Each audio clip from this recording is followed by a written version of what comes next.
All you Greg Crips was up there popping it for Big U. Y'all was riding down for Big U. My son got killed. After losing someone close, Big U's world turned dark. On Halloween night, whispers spread that he'd allegedly put money on people tied to Nipsey Hussle's crew. Was it revenge, desperation, or something deeper? This night was more than street drama. It was grief, karma, and politics colliding in a storm that could rewrite one of hip-hop's bloodiest chapters. Halloween 2025. While kids laughed and parties lit up Los Angeles, tragedy was about to strike. What happened next shook hip-hop to its core, reigniting theories around one of rap's most loved legends.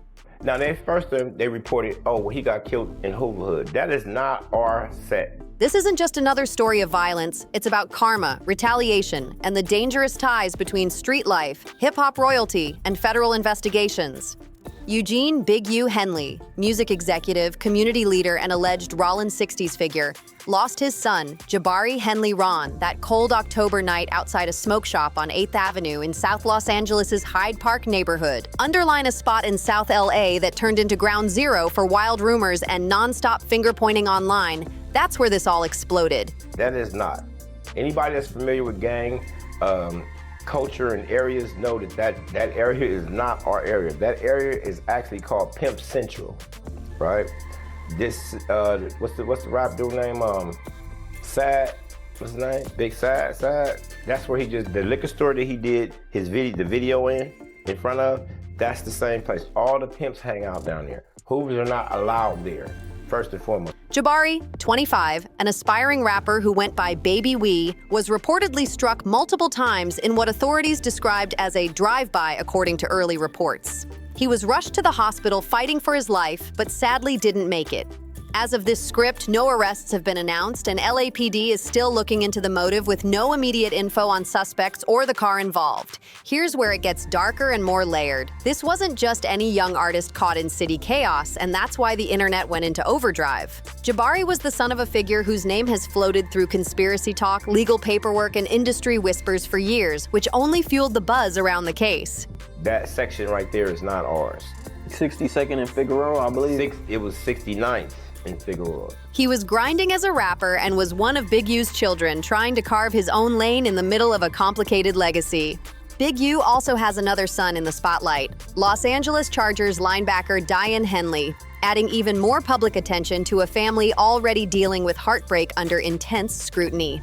Right after the news broke, timelines lit up with hot takes and speculation, with some users quickly pointing at rivals in LA without confirmed facts to back it up. Rayshawn Williams was in Las Vegas. Big U went to Las Vegas, and the feds are accusing Big U of killing Rayshawn Williams in Vegas. Now, Rayshawn Williams and Big U was in the studio together earlier in the night before, the feds claimed Big U allegedly murdered him.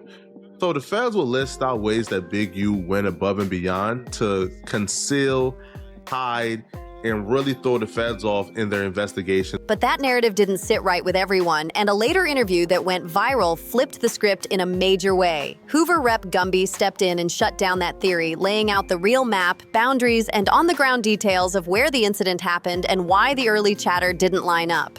Gundy's full breakdown was sharp and detailed, cutting through the noise and giving people a clearer. The location is key to understanding what really went down that night.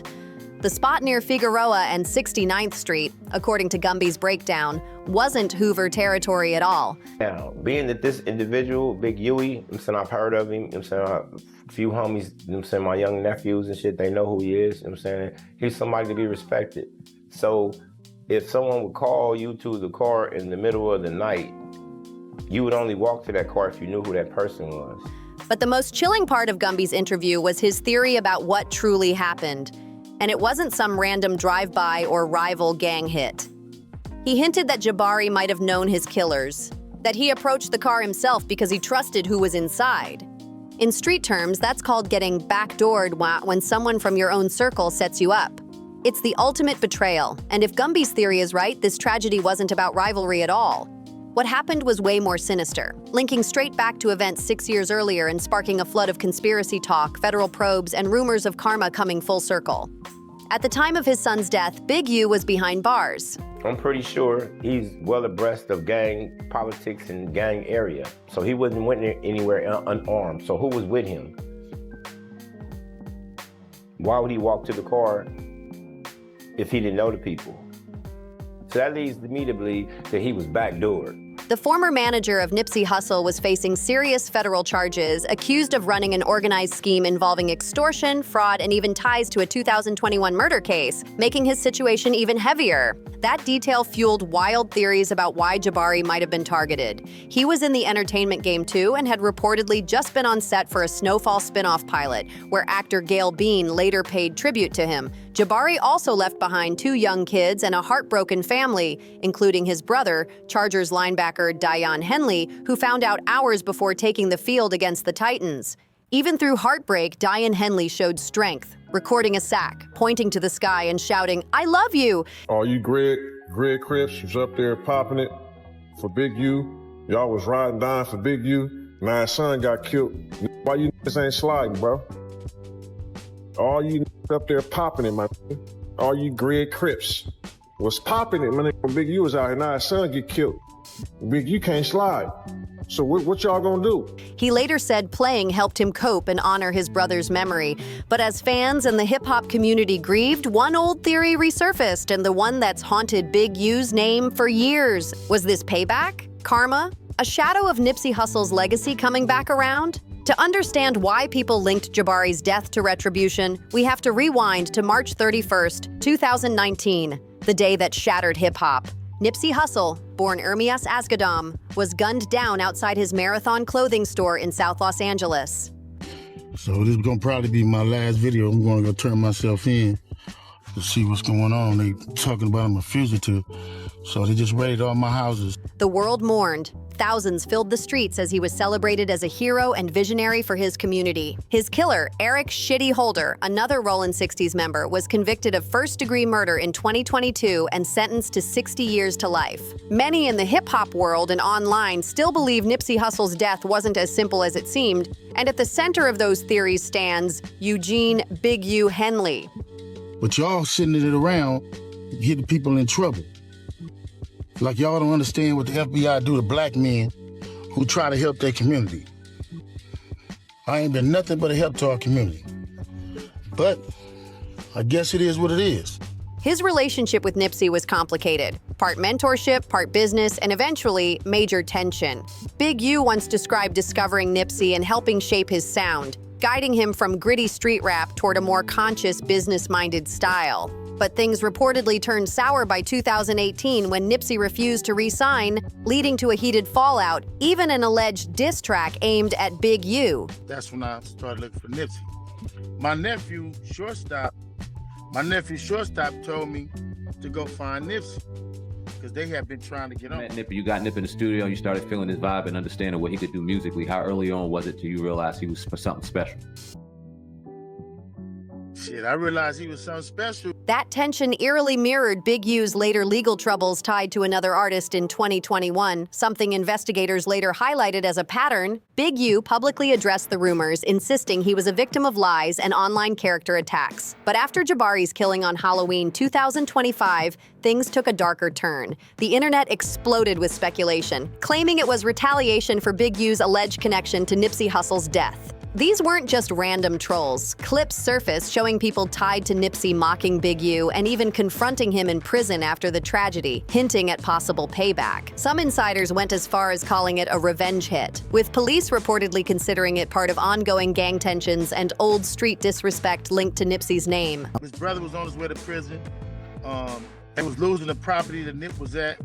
And so Nip ended up staying in my condo in Hawthorne. And so I had a condo in Hawthorne, then I had another spot on the 103rd.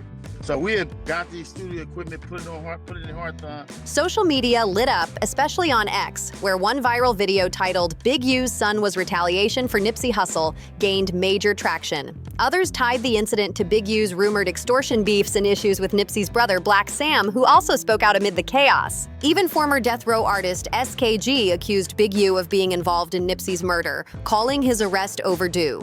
The Eritrean community, proud of Nipsey's roots, joined the conversation, saying karma had come full circle. I was already buying property. Like I said, he was standing in one of my properties, so I was showing him that.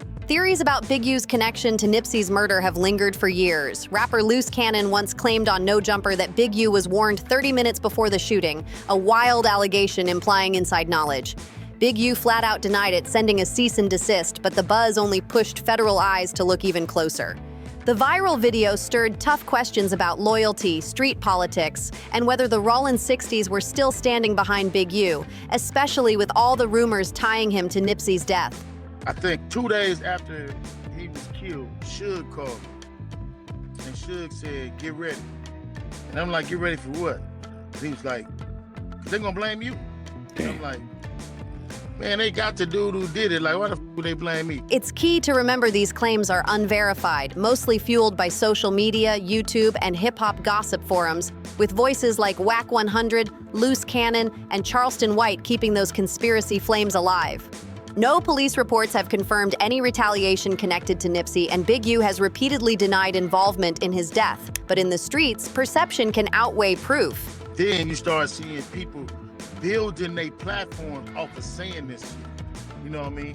Then you have people cutting up my words, adding little things, and then it just pitfalls from there. And many believe Jabari's death was karma coming full circle, no matter what official investigations might reveal. Meanwhile, behind the scenes, federal agents were working on something far more concrete, a major case accusing Big U of running a criminal operation disguised as community outreach.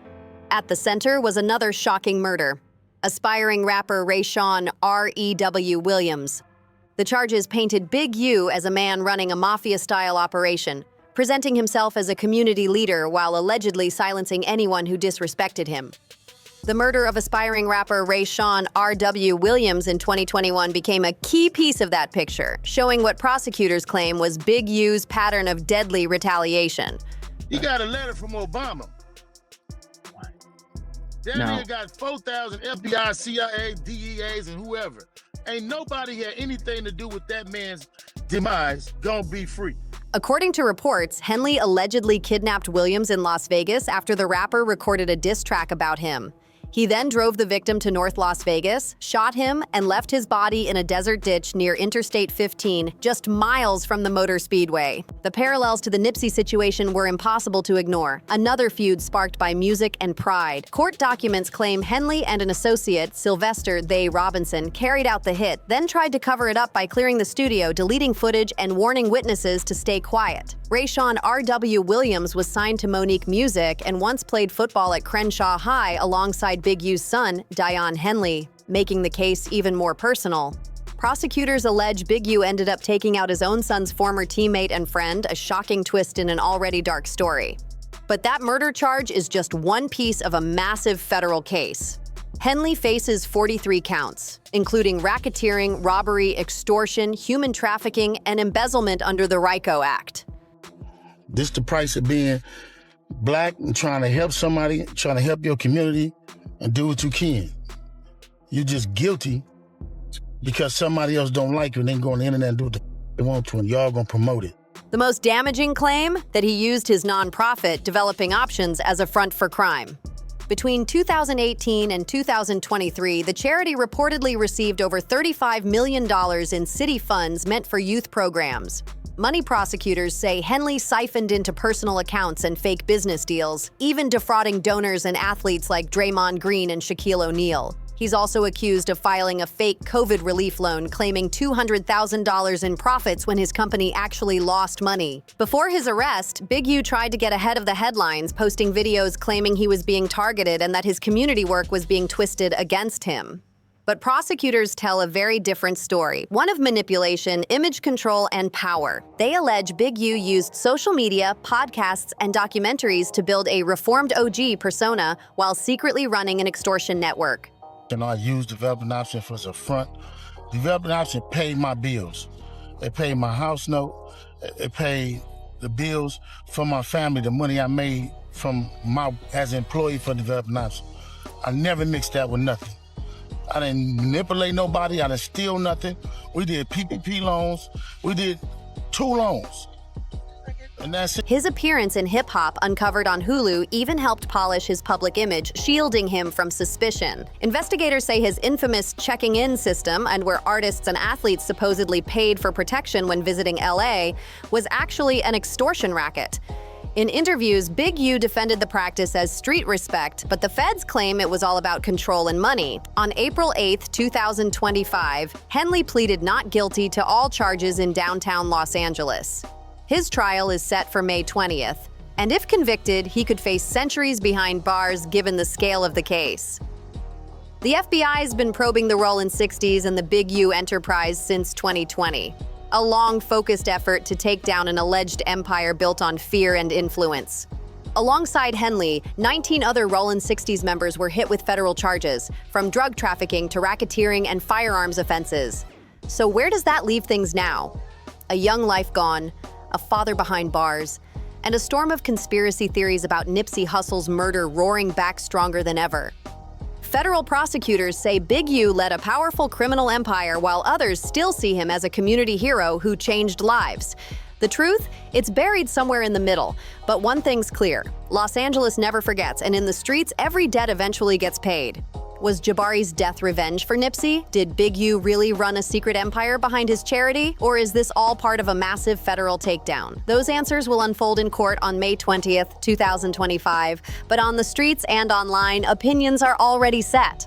If you're deep into stories like this, don't forget to like, subscribe, and share. It really helps the channel grow. Catch you in the next one.